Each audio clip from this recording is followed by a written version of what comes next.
చేయబడినటువంటి గ్రంథం ఏదైనా ఉందంటే అది ఈ పరిశుద్ధ గ్రంథం బైబిల్. ప్రపంచంలోని అధిక భాషల్లో ముద్రించబడిన గ్రంథం ఏదైనా ఉంది అంటే అది ఈ పరిశుద్ధ గ్రంథం బైబిల్. ప్రపంచంలోనే ఎక్కువగా అమ్ముడుపడుతున్నటువంటి గ్రంథం ఏదైనా ఉందంటే అది పరిశుద్ధ గ్రంథం బైబిల్. ప్రపంచంలోనే ఎంతో మంది జీవితాలను, త్రాగుబోతులను, దొంగలను, ఉగ్రవాదులను, ఎంతో మంది భయంకరమైన పాపంలో జీవిస్తున్న వారిని మార్చినటువంటి గ్రంథం ఏదైనా ఉందా అంటే అది పరిశుద్ధ గ్రంథం బైబిల్. కాబట్టి ఈ ప్రపంచంలో ఎంతో మంది పరిశుద్ధ గ్రంథంలోని బైబిల్ వాక్యమును ఆధారం చేసుకుని ఎన్నో వస్తువులు కనిపెడుతూ వచ్చినారు. థామస్ ఆల్వా ఎడిసన్ అనే గొప్ప శాస్త్రవేత్త ఈ బైబిల్ వాక్యమును ఆధారం చేసుకుని బల్బును కనిపెడుతూ వచ్చినాడు. సర్ ఐజాక్ న్యూటన్ అనే గొప్ప శాస్త్రవేత్త ఈ బైబిల్ వాక్యం ఆధారం చేసుకుని భూమికి ఆకర్షణ శక్తి ఉందని కనిపెడుతూ వచ్చినాడు. గ్రాహం బెల్ అనే గొప్ప శాస్త్రవేత్త ఈ బైబిల్ వాక్యం ఆధారం చేసుకుని టెలిఫోన్ కనిపెడుతూ వచ్చినారు. కాబట్టి ఇలాగ ఎంతో మంది ఈ బైబిల్ అనేది జ్ఞానాన్ని అనుగ్రహిస్తూ వచ్చింది. ఎంతో మందికి ఈ బైబిల్ అనేది జీవితాన్ని దయచేస్తూ వచ్చింది. ఎంతో మంది ఈ బైబిల్ అనేది వారి జీవితాలను, అనేక మంది జీవితాలను మారుస్తూ వచ్చింది. ఎంతో మంది ఈ బైబిల్ అనేది గొప్ప సంతోషము, సంతోషం లేని వారికి సంతోషము, నెమ్మది లేని వారికి నెమ్మది, ఆదరణ లేని వారికి ఆదరణ, ఆశ్రయం లేని వారికి ఆశ్రయము, దిగుల్లో ఉన్న వారికి ధైర్యము ఈ బైబిల్లోని మాటలు దయచేస్తూ వచ్చింది. ఈ బైబిల్లోని మాటలు వారికి ఆదరణ ఇస్తూ వచ్చింది. కాబట్టి ఈ బైబిల్లోని మాటలను బోధించడానికి, మీ ముందు నిలబడి ప్రసంగించడానికి బహుశా నేను ఏమాత్రం కూడా పనికిరాని వాడును, నిష్ప్రయోజకులను, నాకంటే ఎంతో చక్కగా వాక్యం చెప్పగలిగిన వారు, నాకంటే చక్కగా బోధించగలిగినటువంటి వారు బహుశా ఈ ప్రాంతంలో ఎంతో మంది ఉన్నారు.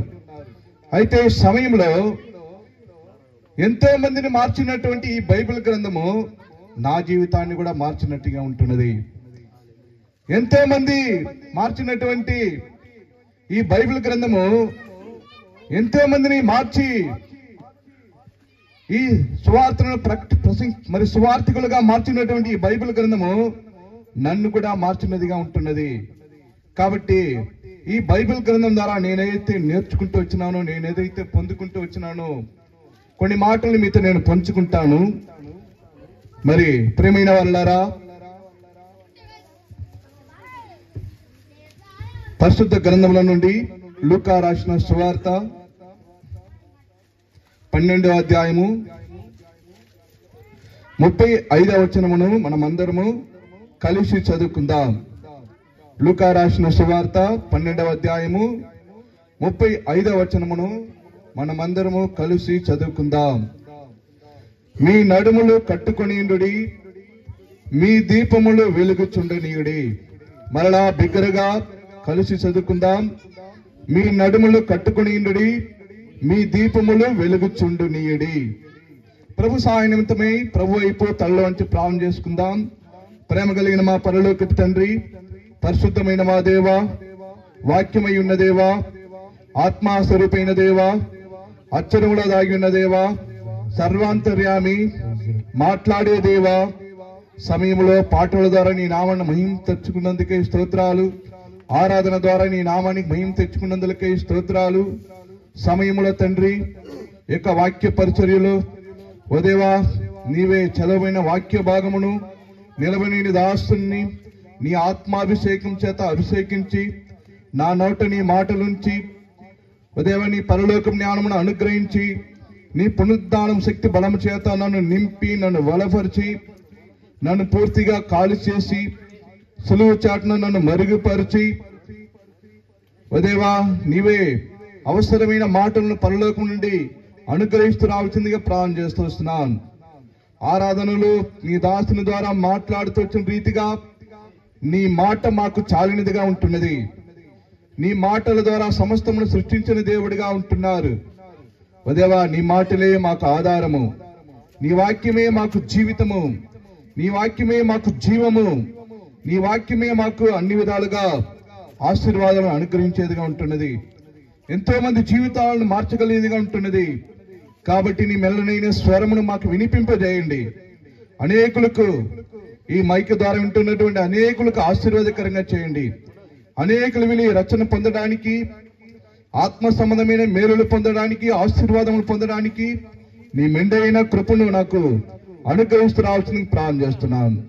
ముందున్న సమయాన్ని దీవెనకరంగా ఉంచమని నిర్గమకాండం 4:12, ఇర్మియా 1:5, యేసయ్య 51:16, లూకా 12:12 జ్ఞాపకం చేసుకుని నీ దాసుని ఎడల సహాయం చేయమని, నీ నాను మహిమ తెచ్చుకోమని యేసుక్రీస్తు నామములో ప్రార్థిస్తున్నాం తండ్రి, ఆమేన్. చేరుతున్నటువంటి ప్రజలారా, చదవబడినటువంటి వాక్య భాగము బహుశా కొంతమంది ఎరిగి ఉందరు.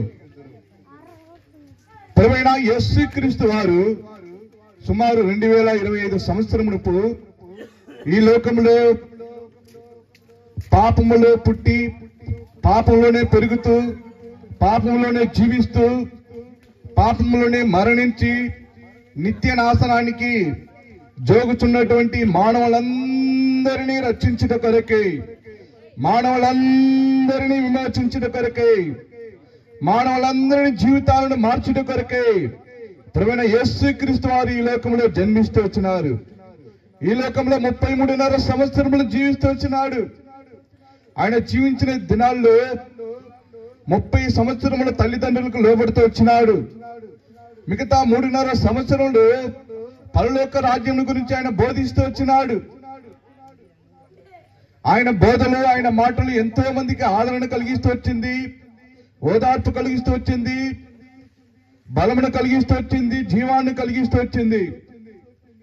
ప్రియమైన వారులారా, ప్రియమైన యేసుక్రీస్తు వారి యొద్దకు ఎంతో మంది రోగులు, గురిటివారు, పచ్చవాయువు కలిగిన వారు, కుష్టు రోగులు, అపవిత్రాత్మ పట్టినటువంటి వారు, చనిపోయిన వారు సగితము ఆయన బాగు చేస్తూ వచ్చినాడు. గుడ్డి వారికి చూపునిస్తూ వచ్చినాడు, కుంటి వారిని స్వస్థపరుస్తూ వచ్చినాడు, చనిపోయిన వారు సహితం ఆయన బ్రతికిస్తూ వచ్చినాడు. ప్రియమైన వారులారా, ప్రియమైన యేసుక్రీస్తు వారు జీవించిన దినాల్లో ఎంతో మంది బహుజన సమూహములు ఆయన మాటలు వినడానికి ఎంతో ఆసక్తితో వచ్చిన వారుగా ఉంటున్నారు. అటువంటి సందర్భంలో ఆ ప్రజలను చూసి యేసుక్రీస్తు ప్రభు వారు అంటున్నాడు, మీ దీపములను వెలుగుచుండనీయుడి, మీ దీపములను వెలుగుచుండనీయుడి. ఈ మాటలు చెప్తున్నప్పుడు బహుశా ప్రజలకు అర్థం కాలేదు. మీ దీపములు వెలుగుచుండనీయుడి అని ప్రభువైన యేసుక్రీస్తు వారు ఆ ప్రజలను చూసి చెప్తూ వచ్చినాడు. ఏంటి దీపము? దీపం వెలిగించబడాలంటే ఎలా? ఏ విధంగా దీపం వెలిగించబడుతుంది? ఈ దినాల్లో మనం మంచి లైట్ వేసుకొని వెలుతురులో కూర్చొని ఉన్నాం. కొన్ని సంవత్సరాలకు మునుపు ఇటువంటి లైట్లు లేని వారుగా మనం జీవిస్తూ వచ్చినాం.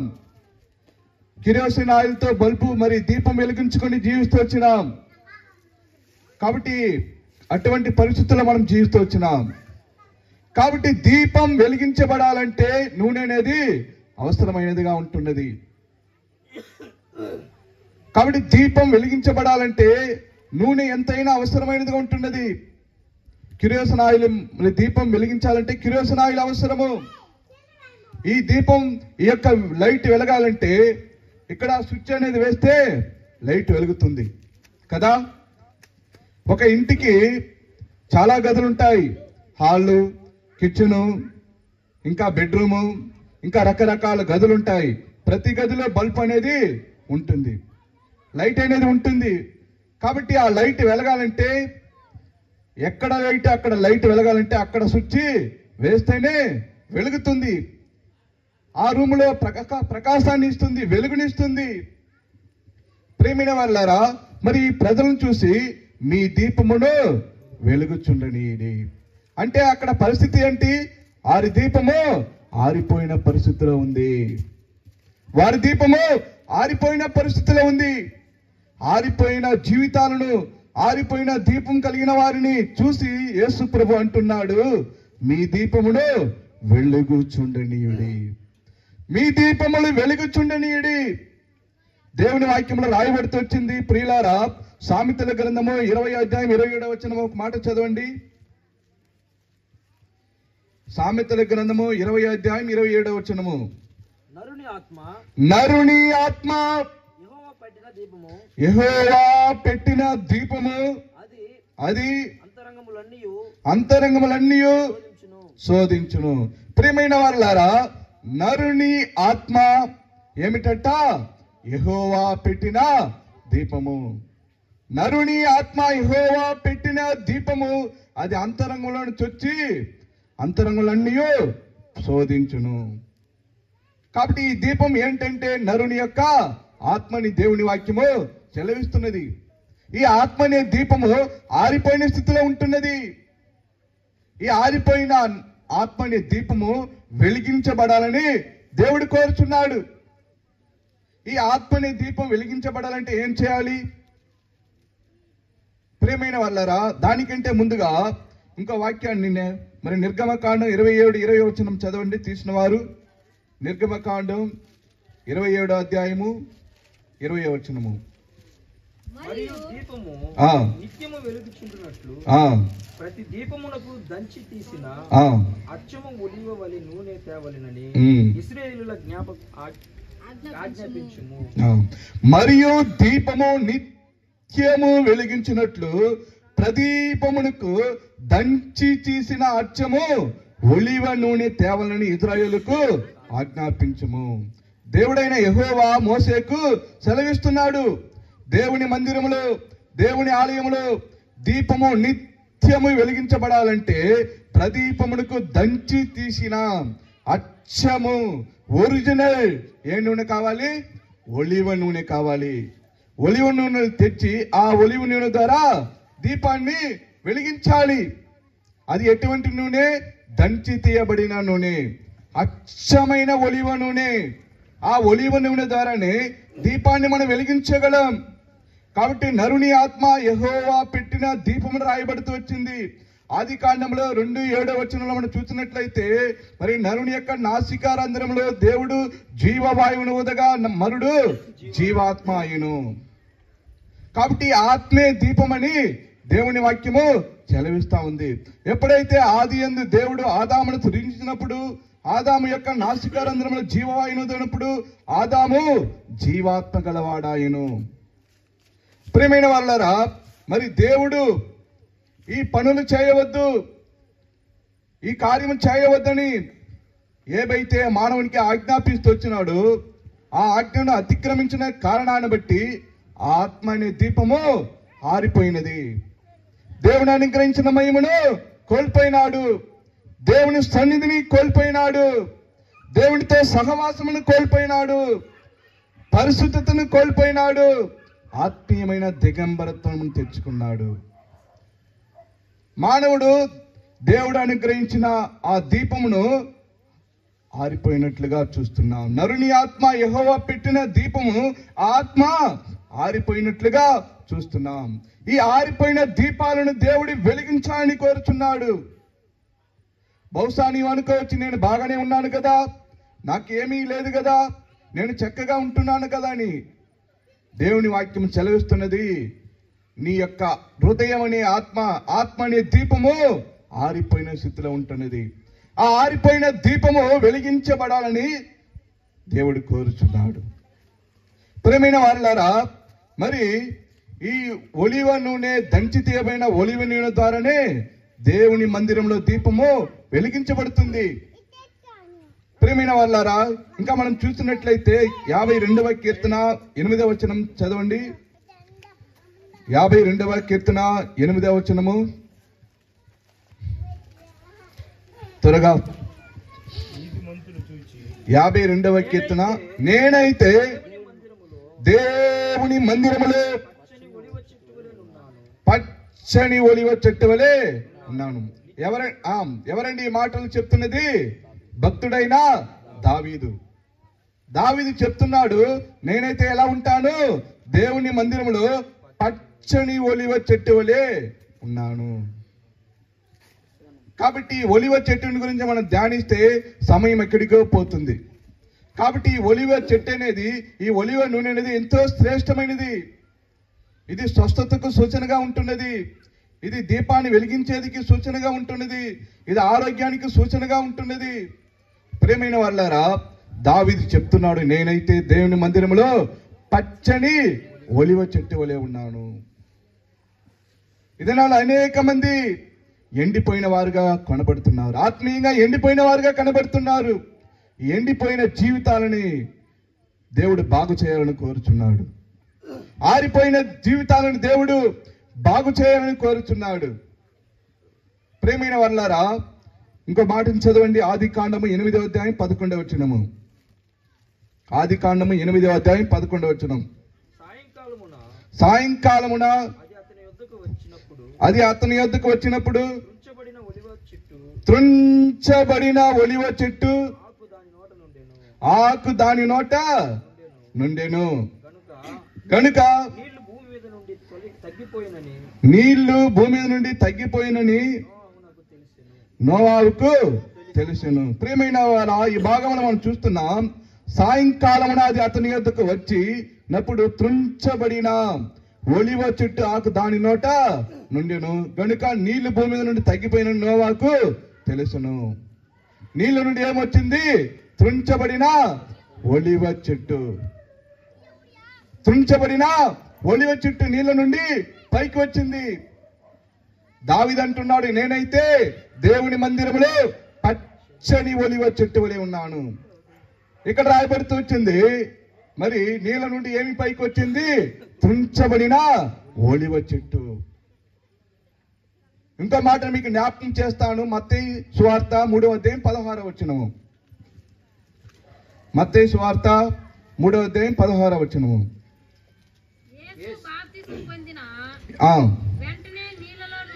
నీళ్ళలో నుండి ఒడ్డునకు వచ్చెను.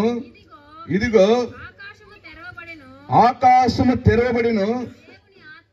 దేవుని ఆత్మ పావురం వలె వచ్చుట చూచును. హల్లెలూయా.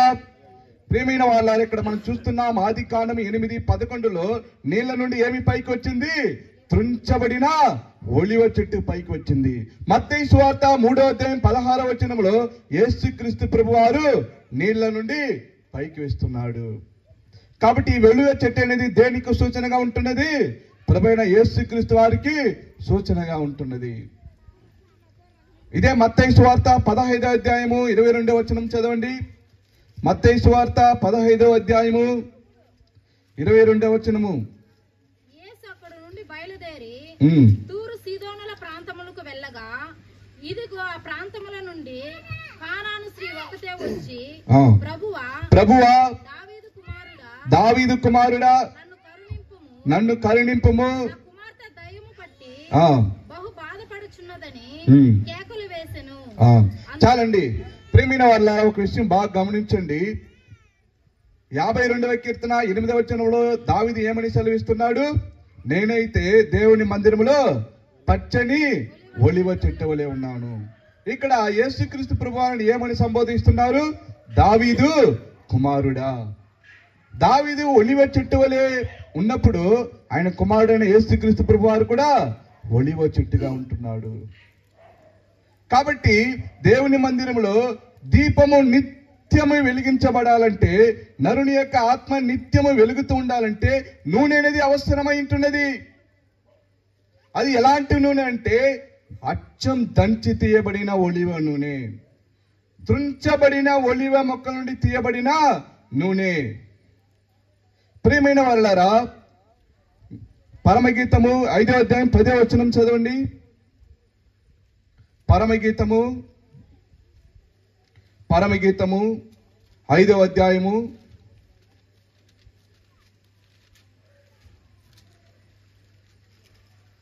'ప్రభువైన యేసుక్రీస్తు వారు ఆయన ఎలాంటి వాడు, అనేది ఇక్కడ రాయబడుతూ వచ్చింది. నా ప్రియుడు ధవళవర్ణుడు, రత్నవర్ణుడు 10,000 మంది పురుషులలో అతన్ని గుర్తింపవచ్చును. అతని శిరస్సు అపరంజి వంటిది, అతని తల వెంట్రుకలు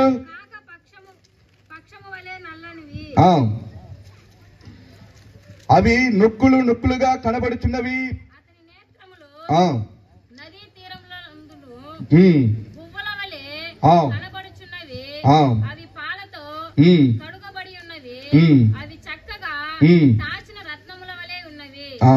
ప్రియమైన వాళ్ళారా, ఈ అధ్యాయం అంతా కూడా మనం చదువుతూ వచ్చినట్లయితే యేసుక్రీస్తు పూర్వం ఎంత సౌందర్యుడు, ఎంత అందమైన వాడు, ఎంత చక్కనైన వాడు ఇక్కడ రాయబడుతూ వచ్చింది. ఒలివ చెట్టు ఎంత శ్రేష్టమైనదో పరిశుద్ధ గ్రంథంలో రాయబడుతూ వచ్చింది. ప్రభువైన యేసుక్రీస్తు వారు కూడా ఆయన ఎంతో శ్రేష్టమైన వాడుగా ఉంటున్నాడు, ఎంతో సౌందర్యుడిగా ఉంటున్నాడు. ఆయన ఎలాంటి వాడంట? నా ప్రియుడు ధవళవర్ణుడు, రత్నవర్ణుడు, 10,000 మందిలో ఆయన అతి కాంచనీయుడు. 10,000 మంది పురుషుల్లో అతన్ని గుర్తింపవచ్చును. అతని శిరస్సు ఎటువంటిదంటే అపరంజి వంటిది. అతని తల వెంట్రుకలు కాక పచ్చముల వలె నల్లనివి, అవి నొక్కులు నొక్కులుగా కనబడుచున్నవి. అతని నేత్రములు నదీ తీరములను గొవ్వుల వలె కనబడుచున్నది.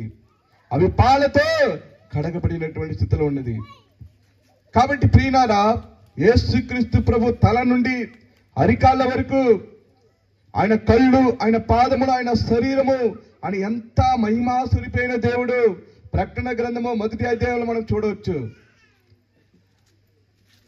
యేసయ్య 53వ అధ్యాయంలో ఆయన చూడవచ్చు. యేసయ్య 6వ అధ్యాయంలో ఆయన చూడవచ్చు. ఆయన మహిమతో నింపబడిన వాడు, సొగసైన వాడు, అందమైన వాడు, చక్కనైన వాడు, రూపేసైన వాడు. ప్రేమైన వాళ్ళ ఇంత అందమైన వాడు.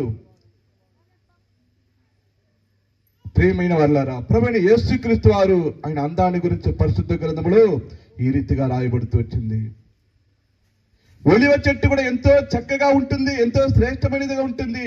ప్రభువైన యేసుక్రీస్తు వారికి ఆయన సూచనగా ఉంటున్నది. ఏ నూనె అయినా కూడా సరే, ఒక్క ఒలివ నూనె మాత్రమే కాదు కానీ ఏ నూనె అయినా కూడా తీయబడాలంటే అది దంచబడాలి, తుంచబడాలి, నలుగొట్టబడాలి. అప్పుడే అందులో నుండి నీరు వస్తుంది, నూనె వస్తుంది. కాబట్టి ప్రియమైన వారా, ఆలయములో నిత్యము దీపం వెలిగించబడాలంటే అచ్చం దంచి తీయబడిన ఒలివ నూనె అవసరము. మానవుని యొక్క ఆత్మనే దీపం వెలిగించబడాలంటే ప్రభువైన యేసుక్రీస్తు అనే రక్తం అనే నూనె అవసరము. ప్రభువైన యేసుక్రీస్తు రక్తము చిందించబడకుండా మానవునికి పాప క్షమాపణ లేదు, మోక్షం లేదు, నిరీక్షణ లేదు, రక్షణ లేదు, సంతోషం లేదు, సమాధానం లేదు, మహిమ లేదు, పరలోక రాజ్యం లేదు. మానవుడు పాపములో పుట్టినవాడుగా ఉంటున్నాడు. కాబట్టి భక్తుడైన దావీదు అంటున్నాడు, నేను పిండమని ఉండగానే నీ కన్నులు నన్ను చూచెను. ఇదే దావీదు అంటున్నాడు, నా తల్లి గర్భంలో నేను పుట్టక ముందే పాపములో పుట్టినవాడు అని అంటున్నాడు. మానవుడు పుట్టుకొత్తనే పాపంతో పుట్టినవాడుగా ఉంటున్నాడు, జన్మతో పాపిగా ఉంటున్నాడు, కర్మతో పాపిగా ఉంటున్నాడు. ఈ పాపంలో పుట్టిన మానవుడు పాపంలోనే పెరుగుతూ, పాపంలోనే జీవిస్తూ, పాపంలోనే చనిపోతే ఎక్కడికి వెళ్తాడు? నిత్య నరకానికి వెళ్తాడు, నిత్య అగ్నిగుండానికి వెళ్తాడు. అగ్ని ఆరదు, పురుగు చావదనే ఘోరమైన స్థలానికి వెళ్తాడు. ఈ మాటలు వెళ్తున్నటువంటి మా ప్రియమైన వాళ్ళారా, అయ్యలారా, అమ్మలారా, సహోదరి సహోదరులారా, నా స్నేహితులారా, ఒక మాట ఆలోచించండి. మంచి ఎండాకాలంలో మనం ఉంటున్నాం. ఈ ఎండాకాలంలో ఒక 11 గంటలకి చెప్పులు లేకుండా ఈ ఎండకి మనం నడవగలమా? ఈ ఎండ వేడిమికే మనము తట్టుకోలేకపోతున్నాం. మనం పాపంలోనే జీవిస్తూ పాపంలోనే చనిపోతే ఆ అగ్ని ఆరుదు, పురుగు చావదనే ఘోరమైన స్థలానికి వెళ్ళే వారముగా ఉంటాం. ఆ వేడిమి, ఆ అగ్ని ఈ వేడిమి కంటే ఎన్నో వేల రెట్లు ఎక్కువైనది. ఆ ఘోరమైన అగ్నిగుండంలోనికి వెళ్ళవలసిన మానవుణ్ణి దేవాతి దేవుడు ప్రభువైన యేసుక్రీస్తు వారు ఎంతగానో ప్రేమించిన వాడుగా ఉంటున్నాడు. ఈ మానవుణ్ణి ప్రేమించి ఈ మానవుడు ఆ నిత్య నరకానికి వెళ్ళకూడదని ఈ మానవుని విడిపించాలని కోరుచున్నాడు. ఈ మానవుని రక్షించాలని కోరుచున్నాడు. ఈ మానవునికి పాప క్షమాపణ అనుగ్రహించాలని కోరుచున్నాడు. ఆ నిత్య నరకాగ్ని నుండి విడిపించాలని కోరుచున్నాడు. ప్రియమైన వాళ్ళారా, ఎలాగైతే దీపం వెలిగించబడడానికి దంచి తీయబడిన ఒలివ నూనె అవసరమో అలాగునే చూడండి, పరమగీతము 2వ అధ్యాయం 14వ వచనం చదవండి. పరమగీతము 2వ అధ్యాయం 14వ వచనము.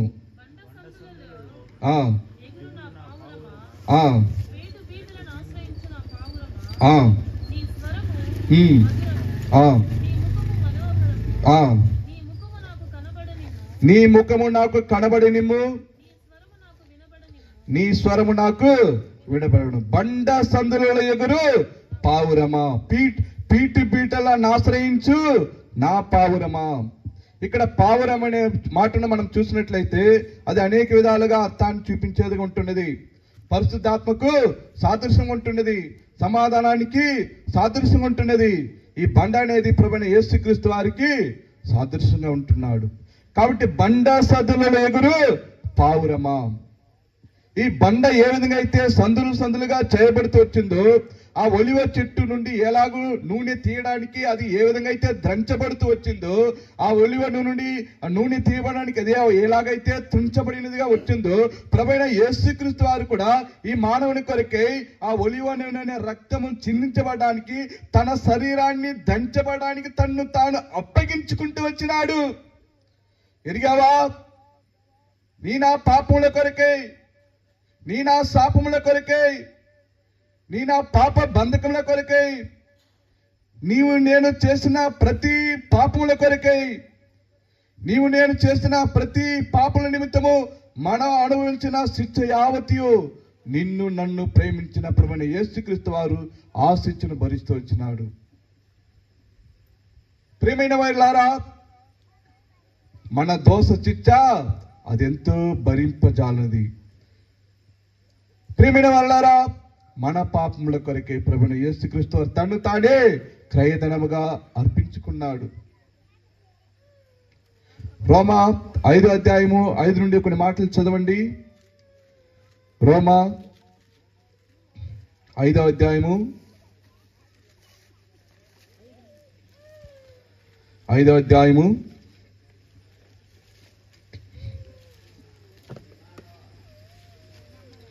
తీసిన వారు 5 నుండి. ఎందుకనగా ఈ నిరీక్షణ మనలను సిగ్గుపరచదు, మనకు అనుగ్రహింపబడిన పరిశుద్ధాత్మ ద్వారా దేవుని ప్రేమ మన హృదయములలో కుమ్మరింపబడి ఉన్నది. ఏలయనగా మన ఇంకా బలహీనులమై ఉండగా క్రీస్తు యుక్త కాలమున భక్తిహీనుల కొరకు చనిపోయెను. నీతిమంతుని కొరకు సహితము ఒకడు చనిపోవుట అరుదు. మంచివాని కొరకు ఎవడైనా ఒకవేళ ఎవడైనా చనిపోవా తెగింపవచ్చును. అయితే దేవుడు మన ఎడల తన ప్రేమను వెల్లడిపరుచుచున్నాడు. ఎట్లనగా మనమింకను పాపులమై ఉండగానే క్రీస్తు మన కొరకు చనిపోయెను. కాబట్టి ఆయన రక్తము వలన ఇప్పుడు నీతిమంతులముగా తీర్చబడి మరింత నిశ్చయముగా ఆయన ద్వారా రక్షింపబడదము.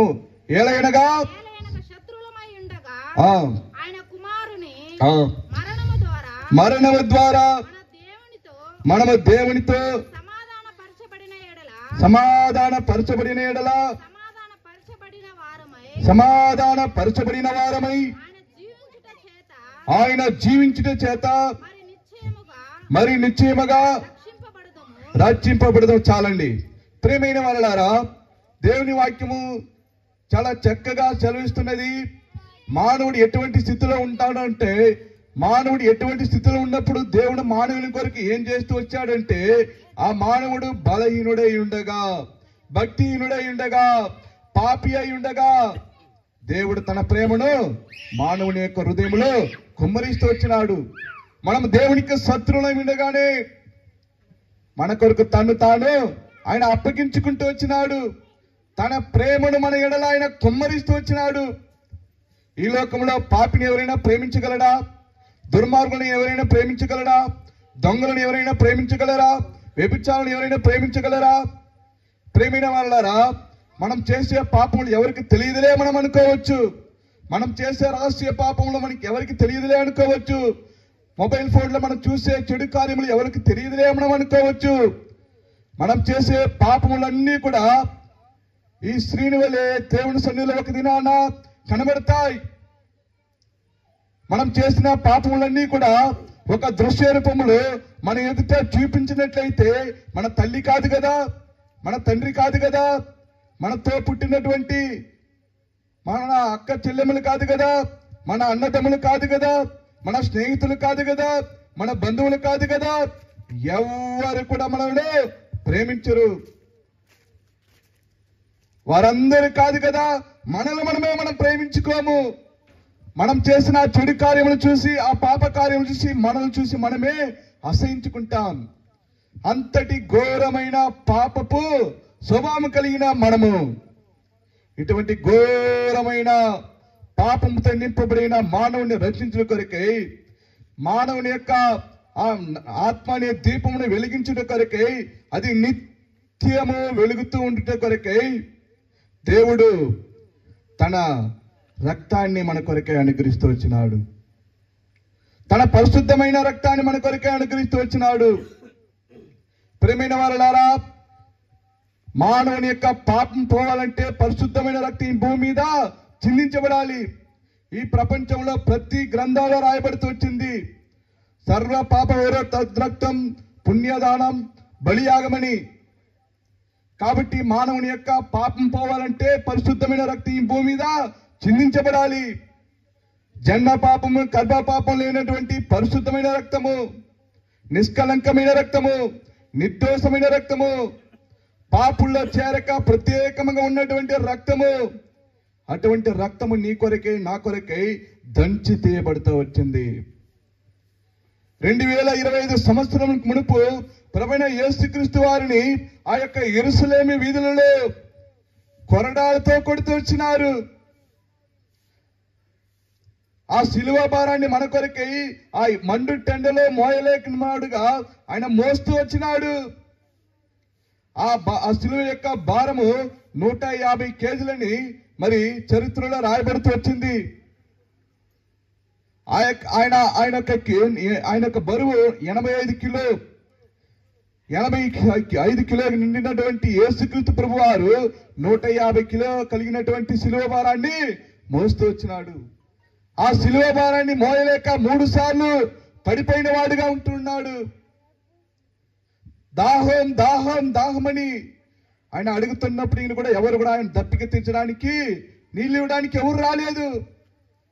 దాదాపు 17 గంటలు ఆయన దప్పికతో నీళ్లు లేని వాడుగా ఉంటూ వచ్చినాడు. ఒకటి తక్కువ 40 కొరడా దెబ్బలు ఆయన కొడుతూ వచ్చినారు. ముఖం మీద ఉమ్మి వేస్తూ వచ్చినారు. తలకు ముండ్ల కిరీటం పెడుతూ వచ్చినారు. మనం కాళ్ళ ద్వారా చేతుల ద్వారా చేసిన ప్రతి పాపల కొరకై ఆయన కాళ్ళకు మేకులు కొట్టబడతా వచ్చింది. ఆయన చేతులకు మేకులు కొట్టబడతా వచ్చింది. ఆయన పక్కలు బల్లెంతో పొడిపించుకుంటూ వచ్చినాడు. వీపు చారలుగా దున్నబడుతూ వచ్చింది. ఆ కొరడాలతో కొట్టినప్పుడు ప్రభువైన యేసుక్రీస్తు దేహం నుండి పరమగీతంలో చదువుతూ వచ్చినాము కదా, ఆయన ఎంత సౌందర్యవంతుడని, ఆయన ఎంత అందగాడని. ఆ చక్కటి సౌందర్యవంతుడైన దేవుడు మాంసపు ముద్ద చీల్చుకుంటూ వచ్చింది. ఆ ముండ్ల కిరీటము ఆ తల మీద పెట్టినప్పుడు ఆ తలకాయ చీల్చుకుంటూ ఆ మెదడు లోపల దిగి, కళ్ళ లోపల దిగి రక్తము కారుతూ వచ్చింది. చెమటలు రక్తపు బిందువులే మారుతూ వచ్చింది. ఆఖరి బొట్టు రక్తమంతా నీ కొరకై నా కొరకైనా చిందిస్తూ వచ్చినాడు. ఇవన్నీ కూడా నీవు నేను అనుభవించవలసినటువంటి శిక్ష. చిన్న ముళ్ళు గుచ్చుకుంటేనే తట్టుకోలేమే, చిన్న నిప్పు తగిలితేనే తట్టుకోలేమే. ఆ అగ్ని ఆరదు, పురుగు చావదనే స్థలానికి మనం వెళ్ళడం దేవునికి ఇష్టం లేదు. కాబట్టి ప్రియమైన వాళ్ళ, మనం చేసిన తప్పిదములను బట్టి, మనం చేసిన పాపలను బట్టి మనల్ని విడిపించిన కొరకే ప్రభువైన యేసుక్రీస్తు వారు శిక్ష యావత్తు తన మీద వేసుకుంటూ వచ్చినాడు. తండ్రి, వీరేమి చేయుచున్నారు, వీరెరుగరు కనుక వీరిని క్షమించుము. ఇప్పటికి తండ్రి యొక్క కుడి పార్శ్వన కూర్చొని ఆయన విజ్ఞాపన చేస్తున్నాడు. ఈ మాటలు వింటున్నటువంటి ప్రియమైన వాళ్ళారా, నువ్వు ఏ స్థితిలో ఉన్నా సరే నీ కొరకు ఆయన విజ్ఞాపన చేస్తున్నాడు. ఇప్పుడైనా నా కుమారుడు నా దగ్గరికి రాడా, నా బిడ్డ నా దగ్గరికి రాడా? ఆ ప్రజలను చూసి మీ దీపములు వెలుగుచుండని చెప్పినటువంటి దేవుడు మీ దీపము కూడా వెలిగించబడాలని కోరుచున్నాడు. మీ దీపము కూడా వెలిగించబడాలని కోరుచున్నాడు. మీ జీవితము కూడా వెలిగించబడాలని కోరుచున్నాడు. మీ జీవితంలో సంతోషం ఇవ్వాలని కోరుచున్నాడు. మీ జీవితంలో నెమ్మదినివ్వాలని కోరుచున్నాడు. మీ జీవితంలో మేలును అనుగ్రహించాలని కోరుచున్నాడు. నువ్వు ఏ స్థితిలో బంధించబడి స్థితిలో ఉన్నా, పాపపు బంధకములు, శాపపు బంధకములు, అప్పుల బంధకములు, వ్యాధి అనే బంధకములు, ఏ బంధకములో ఉన్నా కూడా సరే, ఏ బానిసత్వంలో ఉన్నా సరే, ఏ దాసత్వంలో ఉన్నా సరే, ప్రభువైన యేసుక్రీస్తు యొక్క రక్తము నిన్ను స్వతంత్రులుగా చేస్తుంది, నిన్ను పవిత్రులుగా చేస్తుంది, నిన్ను నీతిమంతునిగా చేస్తుంది. మనం నీతిమంతులుగా ఉన్నప్పుడు కాదండి, మన పరిశుద్ధులుగా ఉన్నప్పుడు కాదండి, మన భక్తి పరులుగా ఉన్నప్పుడు కాదండి, మన భక్తిహీనులముగా ఉండగానే, మన పాపులమై ఉండగానే, మన శత్రువులమై ఉండగానే క్రీస్తు మన కొరకు చనిపోయెను. ఆయన ప్రేమను మన హృదయములో కుమ్మరించెను. ఆయన ప్రేమ ఎంతో అపారమైనది. ఆయన ప్రేమ శాశ్వతమైనది. ఆయన ప్రేమ నిజమైన ప్రేమ, కపటము లేని ప్రేమ, నిన్ను ఆదరించే ప్రేమ, నిన్ను బలపరిచే ప్రేమ, నీ కొరకై ప్రాణం పెట్టిన ప్రేమ, నీ శిక్ష యావత్తు అనుభవించిన ప్రేమ, నీ కొరకై తన్ను తానే అప్పగించుకున్నటువంటి ప్రేమ. తల్లి మరిచిన, తండ్రి విడిచిన, స్నేహితులు విడిచిన, బంధువులు విడిచిన, నిన్ను ఎన్నడూ విడిచిపెట్టినటువంటి ప్రేమ. ఆ ప్రేమ గల దేవుడు ఆయన ప్రేమని నీ హృదయములో కుమ్మరించినాడు. ఈ సత్యాన్ని నువ్వు ఎరగాలని దేవుడు కోరుచున్నాడు. నీవు చేసిన ప్రతి పాపముల కొరకే పరిహార్థముగా తన్ను తానే 2025 సంవత్సరములపై ఆయన ప్రాయచిత్తముగా తన్ను తానే సజీవ యాగముగా, బలియాగముగా సిలువలో అప్పగించుకున్నాడు. ఈ సత్యాన్ని నువ్వు విశ్వసిస్తే చాలు, ఈ సత్యాన్ని నోటిలో ఒప్పుకొని నీ హృదయమందు విశ్వసిస్తే చాలు, నీకు గొప్ప రచన. చనిపోతే పరలోక రాజ్యము, గొప్ప సంతోషము, గొప్ప సమాధానము. ఇక్కడ పడే వేదన, కన్నీరు, దుఃఖము, శ్రమ ఏది కూడా అక్కడ ఉండదు. ఈ లోకంలో జీవించే కాలము కొంతకాలమే. మోషే అనే భక్తుడు అంటున్నాడు, నరుని యొక్క ఆయుష్కాలము 70 సంవత్సరములు, అధిక బలమున ఎడల 80 సంవత్సరములు. అయినను వాడు మానవుని యొక్క జీవితము ఆయాసమే, వేదనే, కష్టమే, కన్నీరే. కాబట్టి ఈ లోకంలో జీవించినంత వరకు కూడా మనము కష్టంతోనే జీవించాలి, వేదనతోనే జీవించాలి, అది ఎవరైనా సరే. అయితే శాశ్వతమైన జీవితం మనకుంది, శాశ్వతమైన ప్రేమ మనకుంది, శాశ్వతమైన సంతోషం మనకుంది, శాశ్వతమైన రాజ్యం మనకుంది, శాశ్వతమైన దేశం మనకుంది. ఈ భూమి ఆకాశములు గతిస్తూ పోతుంది ఒక దినాన. ప్రేమైన వారు, మన కొరకే ప్రభువైన యేసుక్రీస్తు వారు 2025 సంవత్సరములు తన ప్రాణం పెట్టాడు, తను తాను అప్పగించుకున్నాడు, సమాధి చేయబడ్డాడు, 3వ దినాడు లేచినాడు, 40 దినములు సజీవులకు కనబడ్డాడు, పరలోకమునకు 6వ నాడే వెళ్ళాడు, పరిశుద్ధాత్మను ఆదరణకర్తను మనకు అనుగ్రహించాడు. ఆయన మన కొరకు స్థలమును సిద్ధపరచడానికి వెళ్ళి ఉన్నాడు. మళ్ళా తిరిగి రానై ఉన్నాడు. ఆ స్థలం ఎలాంటిదో, బంగారు వీధి కలిగినటువంటి స్థలము. ఈ లోకములో ఎంతో కష్టపడి ఒక కారు సేవనం నగలు కొనుక్కోవాలంటే ఎంతో కష్టపడుతున్నాము కదా. అది ఒరిజినల్ గోల్డ్ అని మీరు అనుకుంటున్నారా? కానే కాదు. సముద్రం నుండి తీయబడినటువంటి ఆ యొక్క బంగారము, దానికి పాదరసం కలిపి, అది ఒరిజినల్ బంగారం కాదు. అయితే పరలోకములో మనం నడిచే వీధులే బంగారంతో ఉంటుంది. బంగారు వీధులతో నడబోతున్నాం. మన కొరకే పరలోక రాజ్యంలో దేవుడు బంగారంతో ఇల్లు కట్టిపెట్టి ఉన్నాడు. అక్కడ ఎల్లప్పుడూ సంతోషమే, ఎల్లప్పుడూ సమాధానమే, ఎల్లప్పుడూ ఆనందమే. అక్కడ దుఃఖం ఉండదు, ఏడ్పు ఉండదు, పళ్ళు కొరుకుట ఉండదు. అటువంటి స్థలంలో నీవు నేను ఉండాలని దేవుడు కోరుచున్నాడు. కాబట్టి అటువంటి స్థలానికి వెళ్ళాలంటే ఆయన నువ్వు సొంత రక్షకునిగా అంగీకరించాలి. ప్రభువైన యేసయ్యా, నీవు నా పాపములకు చనిపోయావని నేను నమ్ముచున్నాను. నా పాపముల కొరకే చనిపోయి మరణించి తిరిగి లేచావని నమ్ముచున్నాను అని నువ్వు విశ్వసిస్తే చాలు. సూక్ష్మములో మోక్షము. నువ్వు ఒప్పుకుని నువ్వు ఏమి చేయాల్సిన అవసరం లేదు. నువ్వు ఉన్న పాటనే ఈ సత్యాన్ని నువ్వు విశ్వసిస్తే చాలు. నువ్వేమీ కూడా ఇవ్వాల్సిన అవసరం లేదు. నీ హృదయాన్ని ఆయనకు అనుగ్రహిస్తే చాలు. ఆయన నీ హృదయం అనే ఆత్మనే దీపాన్ని వెలిగించాలని కోరుచున్నాడు. ఒకవేళ నీ జీవితం చీకటిమయముగా ఉందా, సంతోషం లేనిదిగా ఉంటున్నదా, సమాధానం లేనిదిగా ఉంటున్నదా, జీవితం మీద విరక్తి కలిగినదిగా ఉంటున్నదా, నువ్వు ఎటువంటి పరిస్థితుల్లో ఉన్నా సరే దేవుడు నీ జీవితాన్ని మార్చాలనుకుంటున్నాడు. ఆయన ఎద్దుకు వచ్చిన ప్రతి వారి జీవితంలో ఆయన మార్చిన వాడిగా ఉంటున్నాడు. నన్ను మార్చిన వాడిగా ఉంటున్నాడు. ఇక్కడ కూర్చున్న వారిని మార్చిన వాడిగా ఉంటున్నాడు. ఎంతో మందిని మార్చిన వాడిగా ఉంటున్నాడు. కాబట్టి సాక్ష్యార్థమై మారిన మా జీవితములను సాక్ష్యార్థమై మీ ఎదుట ఆయన చేస్తున్న మేలులను, ఆయన మా ఎడల చూపిన ప్రేమను, ఆయన మా ఎడల మాకు దయచేసిన సంతోషమును, సమాధానమును, మేలులను పొందుకున్న వారమే మీరు కూడా పొందుకోవాలని దేవుని ఆత్మ చేత ప్రేరేపించబడిన వారమే మీ యొద్దకు వచ్చి ఉన్నాం. ఈ మైక్ ద్వారా వింటున్నటువంటి ఎవరైనా సరే ఇంకా ప్రభువైన యేసుక్రీస్తు వారిని సొంత రక్షకునిగా అంగీకరించకుండా నామకార్థంగా జీవిస్తూ ఉన్నావేమో, పాపపు బంధకములో జీవిస్తున్నావేమో, వేదనలో జీవిస్తున్నావేమో, అప్పుల బాధలో ఉన్నావేమో, నేను చేసే పాపములు ఎవరు చూడటంలే అనుకుంటున్నావేమో. ఒక దినాన నిన్ను మరణం పట్టుకుంటుంది. ఒక దినాన నిన్ను పాపం పట్టుకుంటుంది. మానవునికి మరణం ఎప్పుడు వస్తుందో తెలియదు. మరణానికి పక్షపాతం లేదు, మరణానికి మర్యాద లేదు, మరణానికి చిన్నపిల్లలని తెలియదు, మరణానికి పెద్దవారిని తెలియదు, మరణానికి చదువుకున్న వారిని తెలియదు, మరణానికి చదువుకోలేని వారిని తెలియదు, మరణానికి ఆడాని తెలియదు, మగాని తెలియదు, వయసు వ్యత్యాసం తెలియదు, ధనవంతులని తెలియదు, పేదవారిని తెలియదు. ఈ మరణము ఎప్పుడు ఎలా ఎవరిని పట్టుకుంటుందో తెలియదు. ఎంతో మంది మరణిస్తున్నారు. మన వార్తాపత్రికలో చూస్తున్నాం, టీవీ ఛానల్లో చూస్తున్నాం. రకరకాలుగా మానవులు చనిపోతూ వస్తున్నారు. నిన్నటిదాకా బాగానే ఉన్నాడే, ఏమైంది? అయ్యో యాక్సిడెంట్ అయిందా, అయ్యో హార్ట్ అటాక్ అయిందా?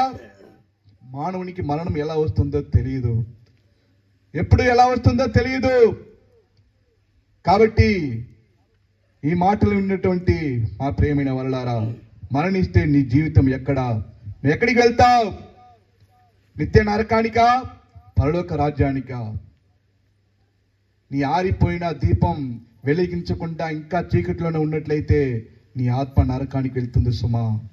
ఈ రాత్రికాల సమయంలో ఆ నిత్య నరకానికి, అగ్ని ఆరదు పురుగు చావదనే స్థలానికి వెళ్లకుండా నిన్ను ప్రేమించి ప్రభువైన యేసుక్రీస్తు వారు నిన్ను విడిపించి, నీ పాపమును క్షమించి, నిన్ను రక్షించి, నీకు నిత్య సంతోషము, నిత్య నిరీక్షణ, నిత్య సమాధానం అనుగ్రహించి నీ శిక్ష యావత్తి భరించినటువంటి ప్రభువైన యేసుక్రీస్తు వారు ఆ పరలోక రాజ్యానికి నిన్ను ఉచితంగా అనుగ్రహించాలని దేవుడు కోరుచున్నాడు. ఆయన్ని హృదయంలో చేర్చుకుంటే చాలు. గొప్ప సంతోషము, గొప్ప సమాధానము, ఆ సంతోషము, ఆ సమాధానము మేము అనుభవిస్తున్నాం. ఒక దినాన ఈ మాటలు మాట్లాడుతున్నటువంటి నేను కూడా భయంకరమైన పాపంలో జీవిస్తూ వచ్చినాను. పాపముతో మరి పాపమునే తింటూ పాపమునే త్రాగుతూ వచ్చినాను. పాపంలో మునిగిపోతూ వచ్చినాను. పాపమును బట్టి సంతోషిస్తూ వచ్చినాను, అతిశయిస్తూ వచ్చినాను, గర్విస్తూ వచ్చినాను. భయంకరమైన సినిమా పిచ్చి కలిగినటువంటి వాడిని. ఏ సినిమా చూస్తానో ఆ సినిమా హీరోలాగా నన్ను నేను మార్చుకునేవాడిని. ఏ సినిమా చూస్తానో ఆ సినిమా హీరోలాగా డాన్స్ ఆడేవాడిని. కాబట్టి పాపానికి బానిసలుగా ఉంటూ వచ్చినాను. ఒకప్పుడు నా ఆరాధ్య దేవి ఎవరంటే మెగాస్టార్ చిరంజీవి. ఒకప్పుడు నా ఆరాధ్య దేవి ఎవరంటే సూపర్ స్టార్ రజనీకాంత్. ఒకప్పుడు నా ఆరాధ్య దేవి ఎవరంటే ఇళయ దళపతి విజయ్. వీరందరూ నా పాపముల కొరకు ఏమి చేయలేదు. నేను కష్టములు ఉన్నప్పుడు వీరెవరు నా కొరకు ఏమి చేయలేదు. నేను నెమ్మది లేని, సమాధానం లేని జీవితంలో విరక్తి చెంది చనిపోవాలనుకున్నప్పుడు వీరు నా కొరకే ఏమి చేయలేదు. ఒక దిన నా జీవితంలో విరక్తి కలిగి చనిపోవాలనుకున్నాను. జీవితంలో భారం కలిగి చనిపోవాలనుకున్నాను. నా యేసయ్య నన్ను ప్రేమించిన నా యేసుక్రీస్తు నన్ను వెతుక్కుంటూ వచ్చినాడు.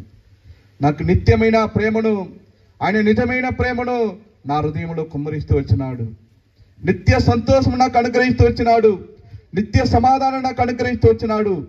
ఆ సంతోషము, ఆ సమాధానము, ఆ ప్రేమ అనేకులు పొందుకోవాలని నన్ను మార్చిన ఆ ప్రభువైన యేసుక్రీస్తు వారిని అనేక గ్రామాల్లో, అనేక స్థలాల్లో, అనేక ప్రాంతాల్లో ప్రకటించుకుంటూ వస్తున్నాను.